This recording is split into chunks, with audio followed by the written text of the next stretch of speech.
Alors, bienvenue à cette première capsule de Info Santé. Alors, aujourd'hui, on va parler d'évaluer votre équilibre énergétique. Alors, dans un premier temps, il faut évaluer nos besoins énergétiques quotidiens.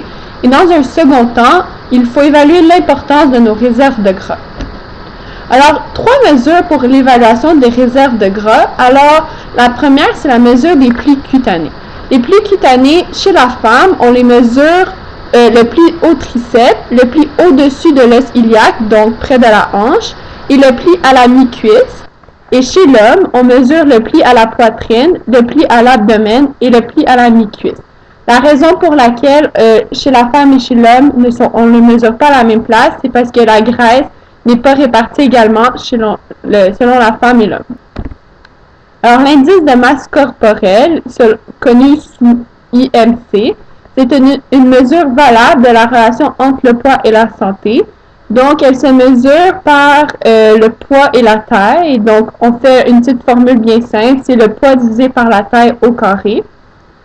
Alors, la première expérience aujourd'hui va être de mesurer l'indice de masse corporelle sur un adulte, qui est mon père, et sur un enfant, mon frère, pour pouvoir ainsi interpréter leur indice de masse corporelle et pouvoir les situer selon leur poids, s'ils ont un poids santé, un sous-poids ou un excès de poids. Ok, là on l'ajuste.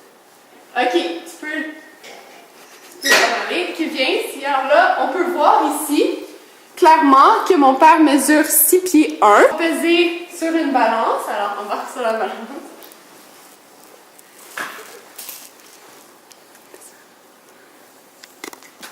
Pas bonne la balance. Alors, on peut voir qu'il pèse 205 livres. Alors ici, les résultats de l'expérience, on peut voir que la grandeur de mon père était de 185 cm et de 93 kg. Alors, son indice de masse corporelle, je l'ai calculé, ça donnait 27,17.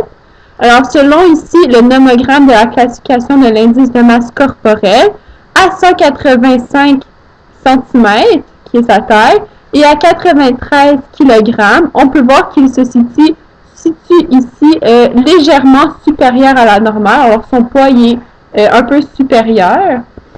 On va faire la même expérience avec mon frère. Alors, je embarque sur la balance. Là, on va mesurer. Ok, ça.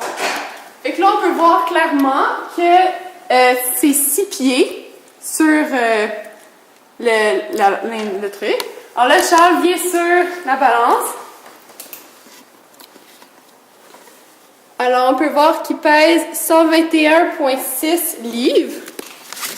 Tandis que mon frère, lui, alors pour une grandeur de 182 cm et de 55 kg, son indice de masse corporelle était de 16. Alors ici, on va aller le mesurer pour un nomogramme pour enfants.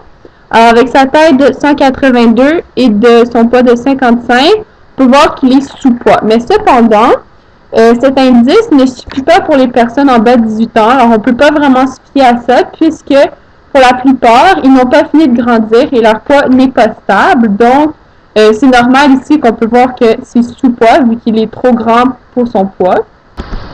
La seconde expérience que nous allons faire aujourd'hui, c'est mesurer le tour de taille d'un adulte, qui est mon père encore une fois, et d'un enfant, pour ensuite prendre les deux résultats, donc de la première expérience et de la deuxième expérience, et pour calculer le risque relatif de problèmes de santé selon leur indice de masse corporelle et leur tour de taille obtenu.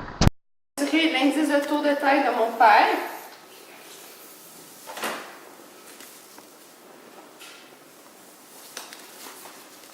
C'est aux hanches. Ok, alors on peut voir clairement que c'est environ 38,5.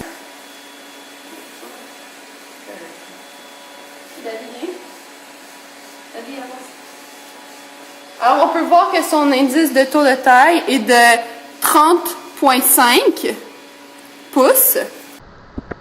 Alors, la mesure du tour de taille, cette mesure, c'est incontournable quand on parle de poids santé, car elle permet d'estimer les réserves de gras abdominales les plus nocifs, qui est le plus nocif des gras. Alors ici, on peut voir un tableau de tour de taille plus l'indice de masse corporelle, puis ce qui donne les risques de maladie. Alors ici, on peut voir comme si on prend l'exemple de mon frère, son tour de taille, c'était de 30 pouces. Donc, on peut voir ici en dessous de 40 pouces. Et son indice de masse corporelle était de 16. Donc, on peut voir que son risque de maladie est accru. Sauf qu'ici, encore une fois, on ne peut pas vraiment se fier au test de mon frère vu qu'il est en bas de 18 ans. Alors, pour mon père, ici, ça disait, il était de 38,5 pouces, donc en bas de 40 pouces. Et son indice de masse corporelle se tenait autour de 27. Donc, il y a un petit excès de poids et son risque de maladie est accru. Alors, voici quelques questions que se posent bien des gens. Alors, est-ce un mythe ou une réalité? L'exercice n'est pas un moyen efficace de maigrir. Alors, c'est faux. Au contraire, l'exercice est une des meilleures méthodes pour maigrir réellement. Si nous prenons l'exemple des sports de notre vlog, 60 minutes de hockey fait perdre 433 calories pour une personne de 120 livres, alors que 3 heures de golf fait perdre environ 649 calories pour une personne de 120 livres également, et 3 heures de ski alpin fait perdre environ 989 calories pour une personne de 120 livres. Le muscle atrophié se transforme en graisse, alors c'est faux. Une cellule musculaire ne peut pas se transformer en cellule adipeuse.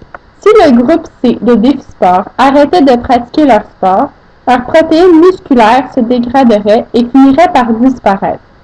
Comme l'inactivité physique entraîne une faible dépense énergétique, les stocks de graisse, eux, augmentent.